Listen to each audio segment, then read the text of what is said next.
ಮೈಸೂರು ಕೊಡಗು ಸಂಸದ ಪ್ರತಾಪ್ ಸಿಂಹಗೆ ಈ ಬಾರಿ ಟಿಕೆಟ್ ಮಿಸ್ ಆದ ಬೆನ್ನಲ್ಲೇ ವಿರೋಧಿಗಳು ಸಿಂಹಗೆ ಕಾಲೆಳಿತಾ ಇದ್ದಾರೆ. ಮೈಸೂರು ರಾಜವಂಶಸ್ಥರಾದ ಯದುವೀರ್ ಒಡೆಯರ್ ಅವರನ್ನ ಬಿಜೆಪಿ ಕಣಕ್ಕಿಳಿಸಿದೆ. 2 ಬಾರಿ ಸಂಸದರಾಗಿ 10 ವರ್ಷ ಸೇವೆ ಸಲ್ಲಿಸಿದ್ದ ಪ್ರತಾಪ್ ಸಿಂಹ ಅವರು 3ನೇ ಬಾರಿಯೂ ಟಿಕೆಟ್ ಸಿಕ್ಕೇ ಸಿಗುತ್ತದೆ ಎನ್ನುವ ನಿರೀಕ್ಷೆಯಲ್ಲಿದ್ದರು.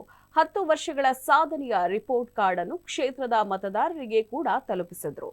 ಬಟ್ ಬಿಜೆಪಿ ಹೊಸ ಅಭ್ಯರ್ಥಿಗೆ ಮಣೆ ಹಾಕಿದ್ದು ರಾಜ ಯದುವೀರ್ ಒಡೆಯರ್ ಅವರಿಗೆ ಟಿಕೆಟ್ ಅನ್ನ ನೀಡಿದೆ. ತಮ್ಮ ವಿರೋಧಿಗಳಿಗೆ ಸಿಂಹ ಡಿವಿಜಿ ಸಾಲುಗಳನ್ನ ಪೋಸ್ಟ್ ಮಾಡೋ ಮೂಲಕ ಮೃತ್ಯುವೆನ್ನುವುದೊಂದು ತೆರೆ ಇಳಿತ, ತೆರೆ ಏರು ಮತ್ತೆ ತೋರ್ಪುದು ನಾಳೆ ಅಂತ ಟಕ್ಕರ್ ಕೊಟ್ಟಿದ್ದಾರೆ.